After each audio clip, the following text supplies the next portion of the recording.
Have you ever come across a story so impossible that at first glance it seemed like something out of a movie? Well, before we begin, tell me, have you subscribed to the channel yet? Because what you're about to hear today is one of those cases that defies logic, and I want you to be part of this investigation from start to finish. So leave a like, comment your theory, and let's see if you can come up with the answer before me. One man, a room locked from the inside. No open windows, no escape route. Sounds like an age-old riddle, doesn't it? The kind of story that even Sherlock Holmes would be intrigued by. But what makes this case even more disturbing is that each clue seemed to tell a different story, and they all led nowhere. At least until something unlikely crossed my path. I, Jonh Spencer, have been to crime scenes that seemed unsolvable, but this one had a different aura. It wasn't just about finding out who killed. It was about understanding how someone managed to manipulate space, time, and evidence to create the illusion of a perfect crime. And believe me, the culprit wanted me to believe exactly that. Get ready, because throughout this story, you won't just hear about a crime. You'll walk with me through narrow corridors, touch walls that hide secrets, and perhaps see that in real life, the impossible is only that which we haven't yet discovered how it was done. It was a cold night, the kind that seems to swallow even the sound of footsteps. I got the call at 2:47 a.m. when the coffee was still steaming in my mug and I thought I'd have a few hours of peace. On the other end, a police officer's voice sounded tense. "John, we have a case for you, and it's going to make your head spin." A man had been found dead in an old building downtown in a locked room. I knew it wasn't a coincidence. Cases like these don't choose their time, but they always choose their victim. The building was over a century old, and its facade told stories of better times. It was one of those places where silence weighs more heavily than noise, and each step of the wooden staircase seemed to groan as if holding secrets. The caretaker, a thin, pale man, greeted me at the gate with wide eyes as if he'd seen the devil himself. "I've never seen anything like this, Mr. Spencer," he said, almost whispering as if afraid the walls would hear. Right then I realized this was no ordinary occurrence. Upon entering the building, the smell of damp wood and ancient dust hit me like a punch to the gut. I walked through the narrow corridors, lit by yellowish bulbs that flickered as if unsure whether to stay on. It was like walking through an old photo album, where every corner hid a forgotten piece of history. As I ascended, I noticed my breathing slowing, instinctively trying to capture every sound, every echo that might betray something out of place. I reached the door to room 302. Police officers stood there, one with his hands in his pockets, the other biting his lower lip as if waiting for my reaction. The door was locked from the inside, they said. And inside, a dead man. No windows open. No alternative exits. What intrigued me most wasn't the body itself. I hadn't even seen it yet. But the way the air seemed thicker around that door, as if the room held not just a corpse, but a secret that didn't want to be discovered. And little did I know, what I would find inside would completely change the way I viewed the impossible. As soon as the door opened, an almost solid silence fell, as if the air itself were trapped along with the body. The room was small, its walls covered in old wallpaper, faded and peeling at the edges. A lone light bulb hung from the ceiling, casting a dim, yellowish light over every detail. There were no signs of forced entry, not even a misplaced mark. Everything was exactly as it should be, except for the fact that a dead man stood in the center. The rusty iron bed was impeccably made, as if no one had slept on it in years. The carpet, worn and stained with age, showed no recent footprints, a detail that didn't escape me. Beside the victim, a small table held an ashtray with cigarette butts and a half-filled mug filled with a dark liquid I couldn't immediately identify. It was a scene that seemed to scream for answers, but at the same time whispered to me not to get too close. The only window was closed, locked from the inside, and covered by heavy curtains that blocked the streetlight. I ran my fingers over the surface of the lock and noticed no dislodged dust, no scratches, nothing to indicate recent handling. Everything there was so static. It seemed as if time had frozen at the exact moment the life left the man's body. It was as if the room were a portrait, not a real scene. As I watched, I felt that strange sensation I'd experienced in other impossible cases. The environment wasn't just depicting a crime, it was challenging me. Every object seemed to be exactly where it should be, like pieces of a puzzle whose final image still didn't make sense. And yet something told me the answers weren't in what I saw, but in what was purposefully hidden from view. The man's name was Alvaro Meneses. 48 years old, he was an antiques businessman, and I was told a collector obsessed with rare pieces. His face, now immobile, bore the subtle marks of someone who had lived more in tension than in tranquility. I had investigated people like him before, passionate about what they do, but surrounded by silent enemies, ready to take advantage of any slip-up. It wasn't hard to imagine that someone, at some point, had decided his life was worth less than a kept secret. Going through his documents, I found a passport with several recent stamps, travels to Europe, Asia, and North America, places where the market for historical artifacts was as lucrative as it was dangerous. It was impossible to ignore the possibility that some of these businesses had attracted the wrong attention. But curiously, there was no wallet in the room, nor a cell phone. The absence of these items seemed more like the killer's signature than mere coincidence. Among the few things left there, I found a notebook with only one page of writing. The words were short, almost cryptic, as if he wanted to leave a message only for those who knew how to interpret it. Something about the key that doesn't open doors and the last visitor at 11:10 p.m. That detail reminded me of another case years ago when a man had left cryptic clues to incriminate someone, but here the enigma seemed more personal, almost desperate. As I studied his expression, I realized that Alvaro didn't appear to have died in intense physical pain. His expression was more one of surprise, as if he'd recognized who was standing before him at the last second. This detail, however small, lit a fire inside me, because if he knew the killer, it meant I wasn't dealing with a random stranger, but with someone who was part of his circle and perhaps even closer than I imagined. The building where Alvaro was found wasn't just old, it carried within its walls the weight of a century of untold stories. Built in 1912, it had been a luxury hotel, a clandestine brothel, and even the office of a shipping company that mysteriously disappeared overnight. Every hallway reeked of an unresolved past, and it was not uncommon to hear residents talk of strange things happening there after midnight. As an investigator, I learned that old buildings don't just hold dust, they hold secret. In City Hall archives, I discovered that the third floor, precisely where room 302 was located, had been closed off in the 1960s due to unsanitary conditions. However, a decade later, it was reopened without any record of renovation.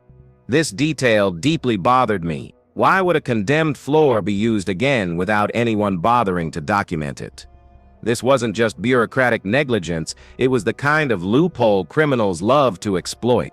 When I spoke to the caretaker, he told me he'd found doors unlocked without explanation, and that no matter how hard he tried to keep the place tidy, there was always a feeling of someone passing by when no one was there. Some residents swore they heard footsteps and low conversations coming from empty rooms. I knew urban folklore likes to exaggerate, but I also knew that these legends often stem from real events. As I walked down the third-floor hallway, I noticed a nearly invisible crack in the wall next to room 302, as if there had once been an ancient passageway there, now sealed with plaster. It was subtle, but it was there. And if there's one thing I've learned over the years, it's that the past never completely closes, it just waits for the right moment to reappear. And something told me that wall still had much to say about what happened that night. According to the concierge's log, Alvaro entered the building at 10:37 p.m., carrying a black briefcase. The doorman said he seemed nervous, constantly glancing over his shoulder, as if he feared he was being followed. He didn't talk to anyone, didn't take the elevator. He preferred the stairs, perhaps to avoid witnesses. I've seen this pattern before. When someone knows they're about to encounter real danger, their gestures become automatic, almost mechanical, but charged with intention. On the way to room 302, the security cameras captured only a shadow passing 2 flights above him. No face was identifiable, but the movement was calculated, unhurried. It looked like someone who knew exactly where and when they should be. The footage didn't show the encounter between the two, but the time between Alvaro entering the room and the visitor disappearing from the hallway was only 6 minutes. That's not enough time for casual conversation. It's time for action. Witnesses on the second floor reported hearing a muffled sound, as if something heavy had fallen to the floor around 11:10 p.m. That was the time mentioned in the note found in Alvaro's pocket. Coincidence? Perhaps, but too many coincidences in my line of work tend to be just thinly veiled stories. Curiously, no one saw anyone else leave after that. The hallway remained empty until the police arrived half an hour later. What bothered me most was imagining what happened in that short interval. Because if Alvaro had actually met with someone, that someone would have left, or at least left some sign of entry and exit. But there was nothing, and this absence of traces didn't mean it hadn't happened. It meant I was dealing with someone who knew how to erase his own shadow. When I arrived, the local police team had already been in the room for at least 40 minutes. The two investigators in charge seemed more inclined to file the case as a possible suicide than to consider homicide. Door locked from the inside, no forced entry, no apparent weapon, one of them said, rummaging through his jacket pockets. I know this attitude well. When a case seems impossible, many people prefer to fit it into a simple explanation, even if it's wrong. I asked them about the black briefcase Alvaro had been carrying when he entered. It was nowhere to be found. Maybe he never brought anything, one of the officers suggested, ignoring the camera footage that proved otherwise. This carelessness bothered me, not only because of the error, but because it showed someone already wanted to close the case too quickly. And when that happens, it's almost always because there are unseen interests at play. One of the younger officers, however, seemed uneasy. He pulled me aside and said almost in a whisper that he felt there were things that didn't add up in the official account. He explained that upon arrival, the body was still warm, but the stopped clock indicated a different time than the one stated in the report. It was a small detail, but enough to plant a seed of doubt in my mind. Sometimes the truth hides in the minutes that aren't accounted for. As I said goodbye to them, I noticed their looks were divided. Some seemed relieved that I was taking on the case, others suspicious. This mixed reaction told me that I wasn't just dealing with a mysterious crime, I was entering territory where even the authorities seemed hesitant. And if there's one thing I've learned, it's that when the police themselves are divided, there's much more going on behind the scenes than what's revealed in the records. I was summoned not only because of the strangeness of the crime, but because my name was already circulating in the corridors of the police station as someone who solves impossible cases. Upon arriving at the building, I realized the mood wasn't one of mere curiosity, it was one of relief, as if my presence were the last attempt before they filed everything away as an accident. I already knew those looks carried a silent demand. Either I found out what happened or that mystery would be buried forever, along with the truth. The moment I entered room 302, I felt that familiar weight in the air. It wasn't just the smell of dust or the chill seeping through the cracks in the wall. It was the feeling that I was stepping onto a stage where every detail had been carefully positioned to deceive. Over the years, I've learned that crimes like this don't happen impulsively. They're choreographed, meticulously thought out, and the person behind it wanted more than just to kill. They wanted to leave a message. As I watched the scene unfold, I began to do what I always do, mentally reconstruct every second before death.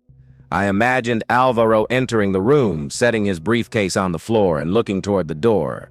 I visualized the brief, perhaps tense, conversation, and then silence. The problem was that common logic wasn't helping me here. Everything indicated that no one could have escaped, but real life rarely respects the rules of common logic. It was at that point that I realized my investigation couldn't begin with the obvious answers, but with the blind spots. Those places everyone ignores because they seem irrelevant. And I knew that to get there, I would have to look at this room not as a crime scene, but as a puzzle designed to test how far I was willing to go to solve it. I began my survey by looking at what was visible, and more importantly, what wasn't. Next to the body, I found a glass cup with fingerprints, but only on one side, as if it had been held strangely. The dark, thick liquid didn't have a strong odor, but there was a faint, whitish residue at the bottom. On the table was an ashtray, with 3 butts, each from a different brand of cigarette. It was as if 3 people had been there, but there was no evidence that they had left. On the floor, a few steps from the door, lay a tiny piece of torn paper printed with a number 47. The size and cut reminded me of auction tags or collector's inventories. Under the bed, a small scratch in the carpet betrayed that something heavy had recently been dragged. These details, however small they seemed, screamed to me that the room wasn't just the crime scene, but the final move in a much larger game. I rummaged through the trash and found an extremely thin metal wire, coiled as if it were part of a mechanism. This type of object is common in improvised traps or manipulated locks. I remembered a case in Marseille where a killer used an ingenious trick to lock a door from the inside while standing outside. The similarity was unsettling. But here there was something else. The complete absence of fingerprints in certain spots where someone would naturally have touched. It was then that I realized the evidence wasn't just telling me what happened, it was telling me what someone wanted me to believe happened. It was like reading a book where the most important pages had been ripped out and replaced with fake, and to find the real pages I'd have to turn the room upside down. Literally. The door to room 302 was old, with a heavy, seemingly reliable cast iron lock. From the outside, nothing particularly stood out until I examined the internal mechanism. It was the kind that locks only with the turn of a key, and the key was there on the inside as if no one had left after locking it. But something wasn't right. The key's position indicated that the final turn had been made in an unusual way, as if someone had manipulated the lock while not in the room. I recalled an old case in Lisbon where the killer had used a thin string and a hook to turn the key in the lock. It's a rare trick requiring patience and precision, but it leaves a nearly invisible detail, a tiny groove in the central pin. And there it was, small, almost imperceptible, but enough to show me that the impossibility of this scene was more theatrical than real. Still, there was a second mystery. If someone had indeed locked the door from the outside, where was the access point to do so without being seen? The hallway offered no hiding places, and the camera pointed at the door recorded no movement after 11. This meant the killer had 2 options. Either he rigged the door before leaving it rigged to lock itself, or he never left the building. As I turned the key and tested the mechanism, I realized that this small detail changed the entire course of the investigation. Because if the door wasn't locked in the conventional way, it meant the entire scene had been staged to make the police believe the impossible. And when someone constructs an impossible, what they fear most is that someone will realize there's no magic, just very well executed tricks. The first thing I noticed when I examined Alvaro's body was the strange serenity on his face. There were no deep cuts, extensive bruises, or defensive marks on his hands.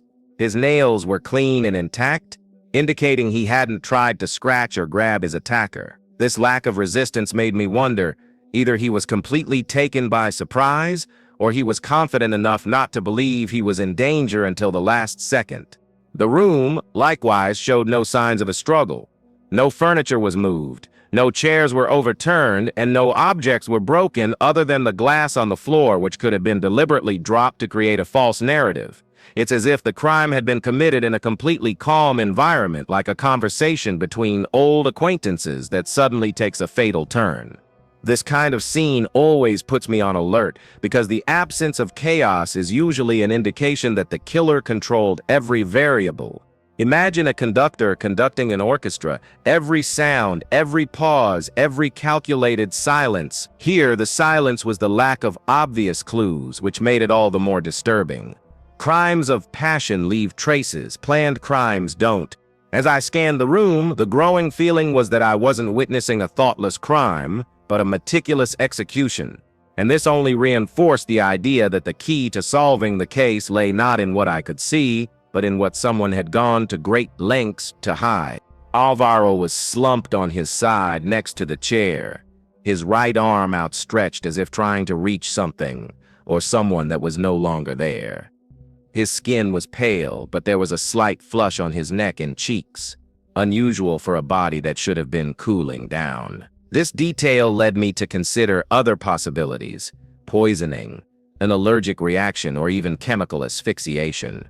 There were no visible external injuries, but a small purple mark at the base of the neck suggested localized pressure. Nothing violent, nothing exaggerated, almost delicate. It reminded me of certain methods used by assassins who prefer subtlety to brutality, silent ways of killing that require no force, just technical expertise and cold blood.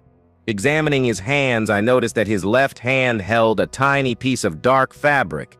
It could have been part of a glove, a sleeve, or even a cloth used to apply a substance. Too small to identify immediately, but enough to tell me that in his final moments, Alvaro tried to fight back. Even if there were no signs of a struggle in the room, the body always tells a story that walls can't hide. The final position of the body, aligned almost symmetrically with the armchair and the table, seemed rehearsed. This could mean the killer positioned it that way, either to throw off the subject or to create a cleaner scene. And the longer I looked at him, the more I got the feeling Alvaro was trying to tell me something, not with words but with the final gesture frozen in his posture. There were 3 objects that at first glance seemed mundane, but which immediately caught my attention. The first was a wristwatch, stopped at 11:10 p.m., the same time noted on the sheet of paper I'd found earlier. The strange thing was that the watch was on the table, not on Alvaro's wrist. Why would someone remove a watch before dying? Or better yet, why would someone place it there on purpose? The second object was a crystal glass, half filled with a dark liquid. The same one I'd seen before, but now, under different light, it revealed tiny suspended particles. I remembered a case in Brussels where a victim ingested a delayed-action poison dissolved in wine, and the killer remained with her, talking until the substance took effect. Here, the drink could be the key, or it could also be just a clever distraction. The third item was a painting facing the wall. The frame was old, made of carved wood, and looked as if it had been there for decades. When I lifted it, I saw that the back had recent marks of dislodged dust, and a small tear in the fabric, as if something had been hidden behind it and hastily removed. If this painting held a clue, someone had already been there to get it before me. These 3 objects weren't just present in the scene, they screamed for attention. But what was most intriguing was how they seemed to tell different stories, as if each were a puzzle piece belonging to a different game, and I needed to figure out if they were part of the same enigma or if they were there precisely to confuse me. The coroner greeted me with the serenity of someone who's seen it all, but what he had to show me wasn't routine, even for him. The preliminary examination indicated that death occurred between 11:10 p.m. and 11:20 p.m. with a minimal margin of error. There were no signs of blunt force trauma, puncture wounds, or obvious injuries.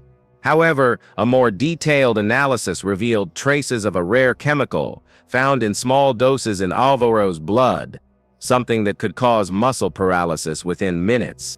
The curious thing is that the dose detected wasn't enough to kill instantly. This made me think the poison could have been combined with another element, perhaps something inhaled or ingested moments before. This kind of strategy is typical of meticulous killers who prefer to keep their victim conscious until the last moment to ensure they understand what's happening. Cold, calculated, personal. Another intriguing detail was the body temperature. Alvaro's body was warmer than expected for the time elapsed, which could indicate that the death occurred in a warmer environment and the body was then exposed to the cold. But in the bedroom, the temperature was low and constant. This raised an uncomfortable hypothesis. The crime may have begun elsewhere, and the body transferred there before the scene was set up. The coroner also observed small dark fibers on the victim's shirt collar, consistent with the fragment I found in his hand. This connection was vital. It meant there had been physical contact with the killer, however brief. And in my work, a single thread of fabric can be enough to unravel the entire skein of truth.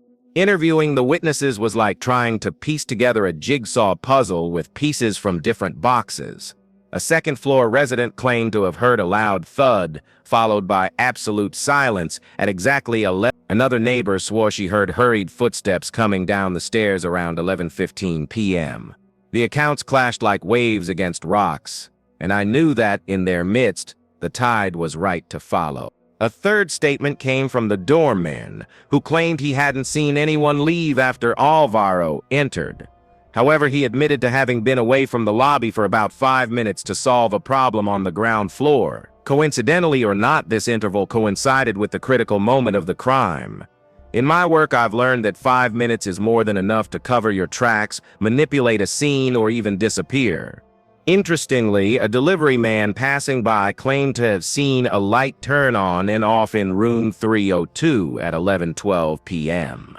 The problem? According to the police, when they arrived, the bulb was burned out. How could something work 1 minute and be useless the next? This detail, however insignificant it may seem, could indicate electrical manipulation to create distraction or confusion about the timeline. The more I listened, the more I realized that everyone seemed to have a piece of the truth, and at the same time, everyone had something to lose by telling the whole story. And when multiple voices talk about the same thing in such different ways, the most important thing isn't what they say, it's figuring out who has the most to gain from the lie. Among all the evidence collected, there was one that at first glance seemed to hold the key to the mystery: a crumpled letter found in the inside pocket of Alvaro's jacket. The yellowed paper, with irregular handwriting, contained an explicit threat: "You will not get out of here alive." Any novice investigator would have rushed to investigate this message, but to me, the exaggerated tone sounded like cheap theater. It was the kind of clue the killer wanted me to find.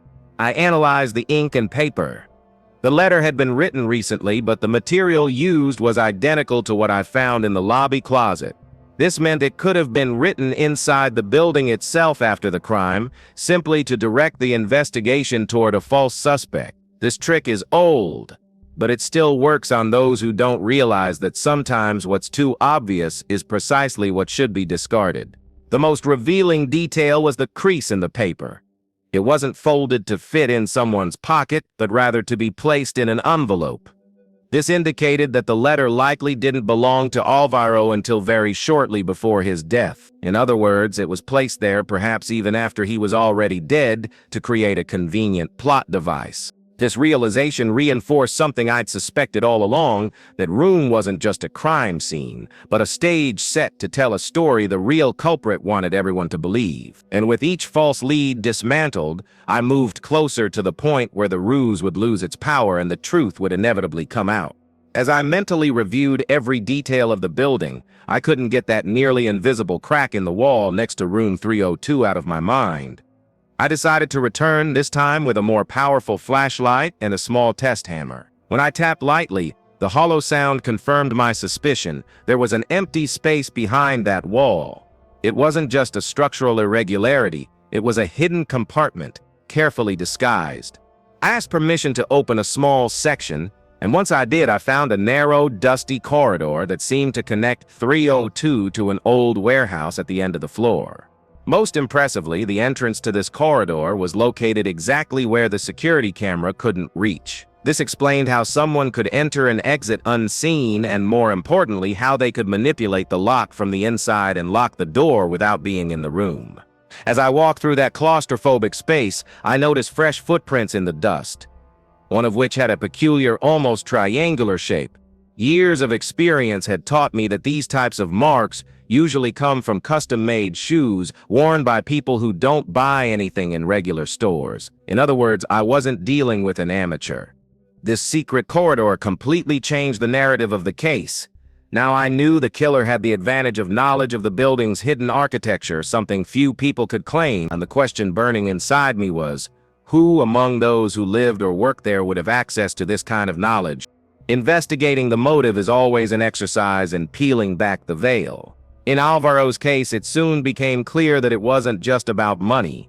Even though he was involved in high-value transactions, I discovered that weeks before his death, he had acquired an extremely rare piece, a 17th-century medallion linked to a secret order that, according to historians, mysteriously disappeared. And as with any object steeped in legend, its value lay not only in the gold, but in what it represented. Searching through his records, I realized that Alvaro had received several offers for the piece, all of which he had rejected. One came from a collector known for using unorthodox methods to get what he wanted. Another came from an anonymous buyer who offered double the market value but insisted on a face-to-face transaction, something Alvaro never agreed to. This suggested he knew the danger he was in but somehow underestimated the threat. While speaking with one of his contacts in the antiques business, I heard a curious story. The medallion wasn't just a relic, but a key to open a vault hidden for centuries, containing compromising documents on important historical figures. If this were true, the motive for the crime shifted from commercial interest to a much more dangerous game, a game of power and silence. What made me most uneasy was imagining that perhaps the murder wasn't even about the medallion itself but about what it protected. And if the object had already changed hands before the police even arrived, then the whole locked room theatrics was nothing more than a smokescreen to cover up a robbery that to the world never would have happened.